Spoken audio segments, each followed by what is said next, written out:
So now that our frame is all ready to go, we're going to switch on back to the 24 gauge wire here and start cutting some pieces to make the actual tree with. So I'm just going to loosen on up some nice long length of this.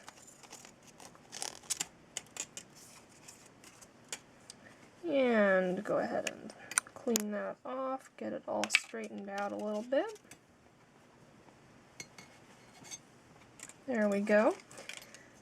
And what you want to do for this to make sure you get a long enough piece is to lay it across the center line to get the kind of diameter of your frame here. And you want to make sure that you have at least 1.25 inches on either side of where it crosses over the frame here. So you can see this length here, you want to have at least that much on either side. So I'm just marking that spot with my thumb right here. And you can go ahead and trim that.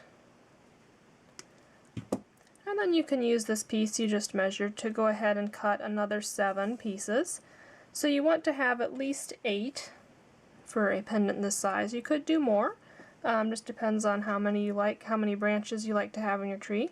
I'm going to go ahead and do 8 just so it goes a little bit faster.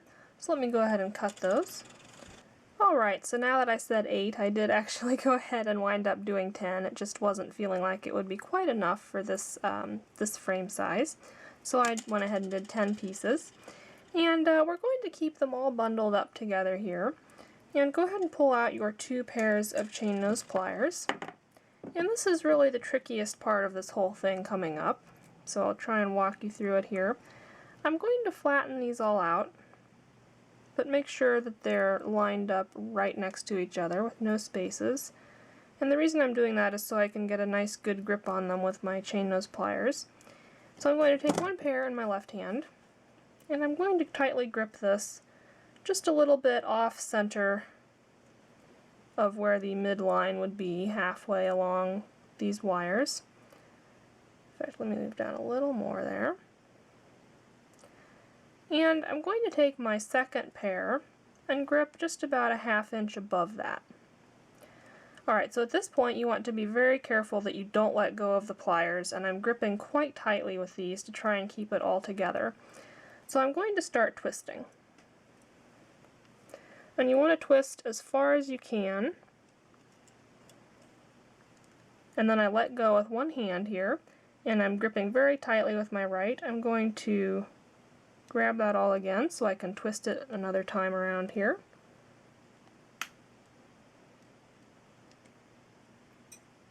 So I've twisted this about 3 full times.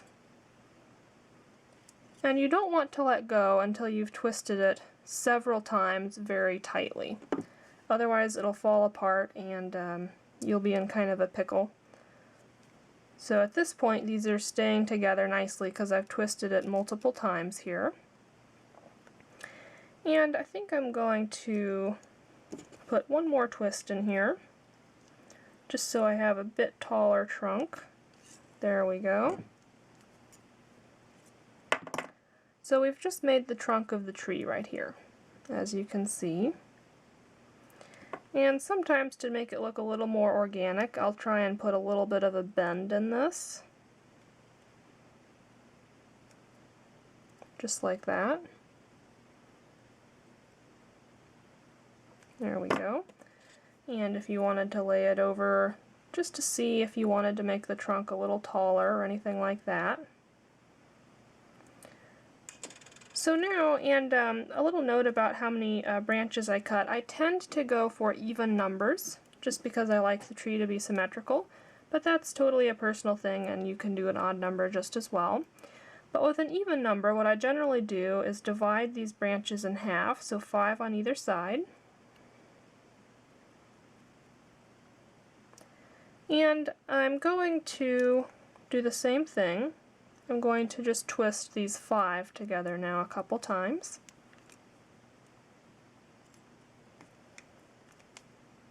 There we go. And flipping this over. Let me twist this half a couple times. So we're starting to form the branch structure up here.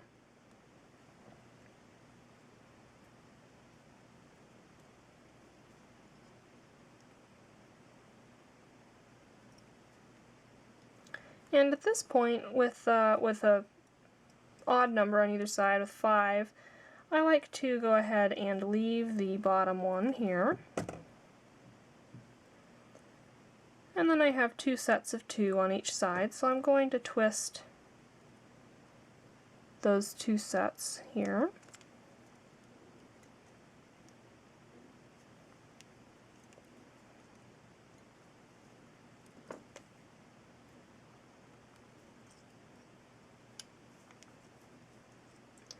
And you want to make sure you continue twisting in the same direction.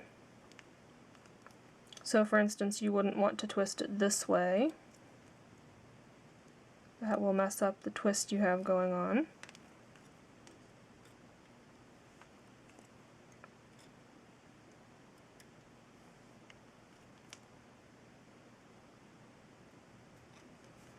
And one more set here.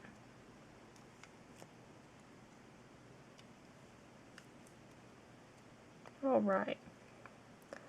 So you can see we have a definite tree shape starting to form here.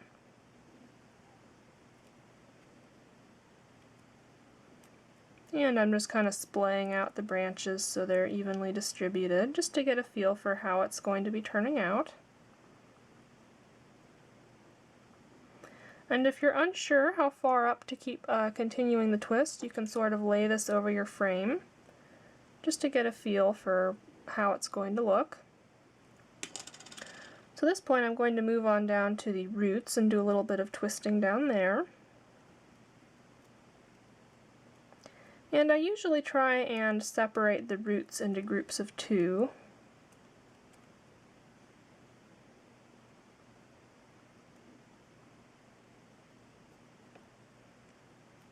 Alright, so here we have 5 groups of 2 for the roots.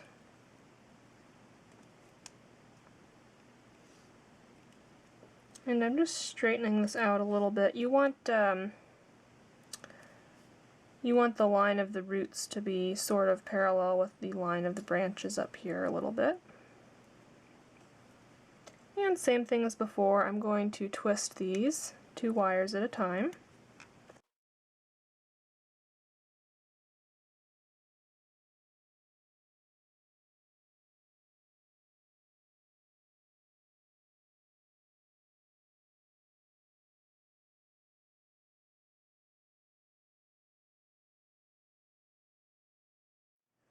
Okay, so once you have those twisted, you're going to want to do a little bit of rearranging.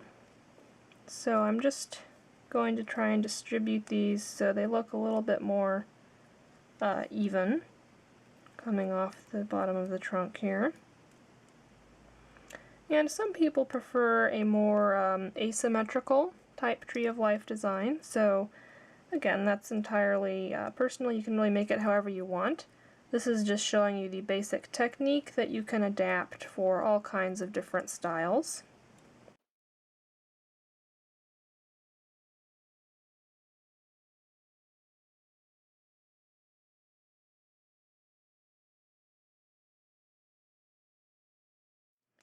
And you want to wind up with some of the wires crossing over each other. That'll help make it look more organic and natural.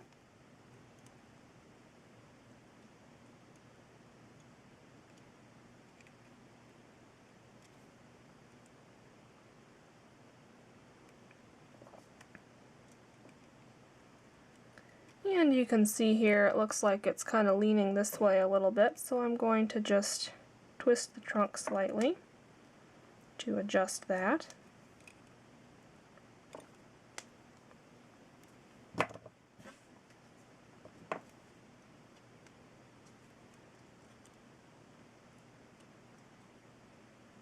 And again, just distributing the branches up here so they look kind of balanced. And we aren't going for perfectly symmetrical so much as just making sure that there aren't any giant bare spots or anything like that.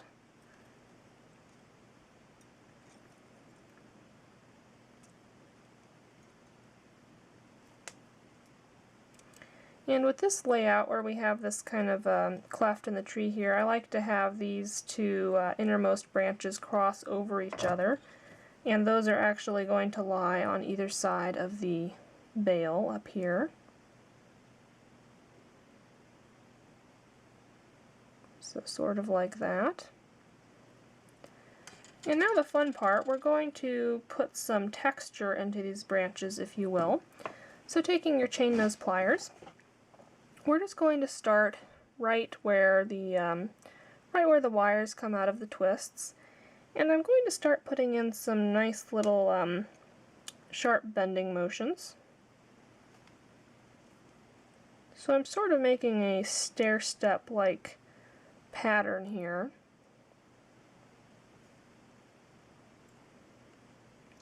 Just so it's not a boring straight wire.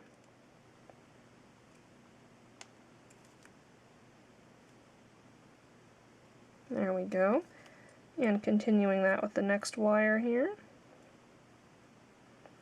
And try to vary it up a little bit so that, you know, it's not a completely even looking stair step.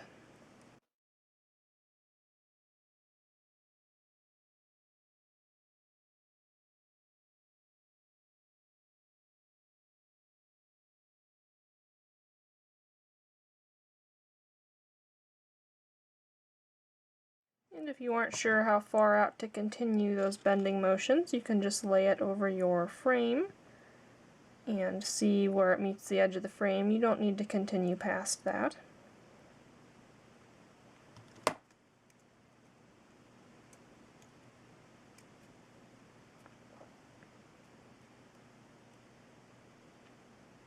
Alright, so let me finish that up in time lapse here. Alright, so I've got the branches textured here, and you're going to do the exact same thing on the roots, except probably a little bit shorter length that you need to get textured up there. Some people like to have their branches and roots take up equal amounts of the frame. I generally prefer to have the branches take up a little bit more space than the roots. That's again just a personal preference thing. So let me go ahead and do the same thing on the roots here. Alright, so now that we have all the branches nicely textured, we are ready to finally start attaching this to the frame. So what I like to do for this is just to get it nice and centered over, you know, where I'm going to want the, mainly I'm going by where the trunk is inside the frame to make sure it's all centered. And then I just go ahead and get a nice grip on that with my left hand. Really the hardest part is getting it started, getting a few branches wrapped, and after that it just starts falling into place real nice. And right here I'm just getting rid of some of that texture where it goes past the frame, because I don't need that there. There we go. And I'm just going to pick a branch, let's say this one right here, and we're going to start wrapping this around the frame. So I'm going to tuck the tail right underneath and bring it around, and go ahead and tighten that right there. And again, the first one is usually hardest because if you wrap this too tightly, it's going to pull your trunk off center, and if you wrap it too loosely, you'll wind up with it off center the other way. So just keep double checking that it's not getting out of alignment as you're wrapping this here. And I'm just continuing with my chain nose pliers to wrap this and tighten up each wrap as I go to make sure it's nice and snug on the frame here.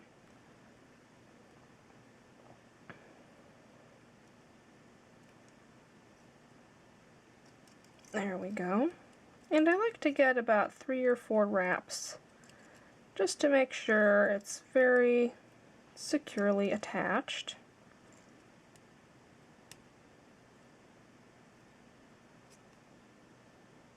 There we go. So once you have at least 4, I'd say, you can go ahead and trim off, leaving just enough length that you can wrap it around to the back so it's snugged down around at the back and you aren't seeing that loose end up at the front. So I'm just tightening it down with my chain nose pliers right like that. So there we go. And then I like to go ahead and switch over to the other side here. If you do one branch on each side, kind of alternating, it helps to get it, it helps keep it centered, really. So same thing as before. Just going to wrap this on around.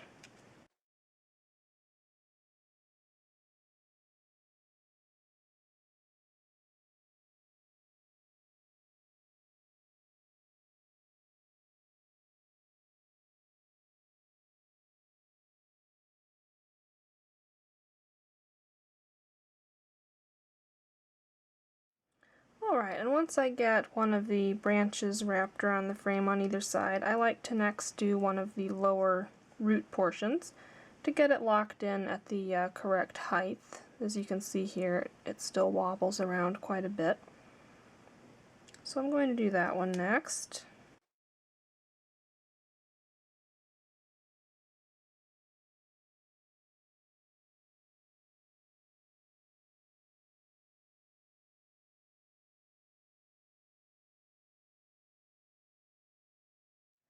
So there we go. As you can see now, it's just simply a matter of continuing to alternate sides as you go around and keep attaching these branches and roots to the frame. And again, as you go, just continually check that you still have the tree nice and centered on there, and you should be good. As far as which direction you wrap it, so for instance, do you want the coil going down here, up? I like to, for the branches, have them going, the coils going off to the right on the right side here, and then off to the left on the other side of the bale, and just the reverse for the roots. So I like to have the coils all facing towards this center point. So for example, on this one, I would wrap the coil going underneath, as opposed to having the wraps going above up here. So that's just a little note on that. So I'm going to go ahead and finish attaching this to the frame and trimming off the excess, and we'll come back for some final words and some little notes about variations you might be able to do on this. Alright, so here is how the finished pendant looks after all the branches are attached, and of course you can very simply slide a chain through that bale we made earlier. And a few notes on variations you can do with this. One would be to add beads or some crystals or pearls or whatever you like on the branches before you attach them. On this one I did some Swarovski crystals. These are 3mm ones. And you would just slide those on as you are putting the texture on the branches and kind of work at just getting them spaced out to where you're happy with the arrangement. I think it looks nice to do two complementing colors for that. And you can also see this style lends itself very nicely to an antiqued or patina finish on the metal, because then once you polish it up you can really see some nice definition going on, and it really accentuates the twisted texture there. Also for this one I made the frame out of a twisted square wire instead of plain round wire, so that's another variation you might want to consider. For twisted square wire I usually use 20 gauge square wire and just twist it up myself. That seems to be roughly equivalent to the 18 gauge round wire that we used on this one. Another great variation on this is to simply change the shape of the frame. One that I very much like is a marquee shape, like you can see here. You could also do a teardrop sort of variation on this. And of course you can also make it oval. On this oval one I actually wrapped it over a labradorite piece, which is another really cool variation you can do. You do have to add something on the back to make sure the cabochon doesn't fall out, but that's an example of what you might do putting this over a type of stone. And again, this one has also been antiqued, so you can see the texture there. And of course you can just make it with different types of metal. So this one's made out of copper. And one other thing I like to do is, here's one that's in progress actually. You can get these sort of disc beads. This is a mother of pearl bead. and you can slide that on one of the branches before you attach it to the frame to get this really cool sort of full moon behind the tree. This is a piece I'm actually making for a type of autumn theme. So you would very simply slide that disc bead on before you lay this over your frame to attach it down to the frame, just like that. So there are some variations you might be interested to looking into. Oh, and one more I don't have. Well, let me see if I can put up a picture for you. One other thing you can do is to before you cut off the tails of the wires as you're wrapping them around the frame, you can wrap them around once or twice and then actually spiral the end to get this really neat kind of a swirling leafy look going on. So that's another possible variation you might want to do. So I hope you enjoyed this tutorial, found it helpful and easy to follow along. I'd love to hear your comments on whether or not you liked it and any questions you might have running into trouble making this. Please do take a moment to check out my Etsy shop and Facebook page. The links are in the description section below. Sales from my online shop do help me to keep producing these free instructional tutorials for you. And as always, I'd love to hear any thoughts you might have on future tutorial ideas you might like to see, so you can also leave those in the comments section below. So again, I hope you enjoyed this tutorial, and please subscribe for future videos. I'm going to try and get them out more regularly here. So thanks for watching, and happy crafting!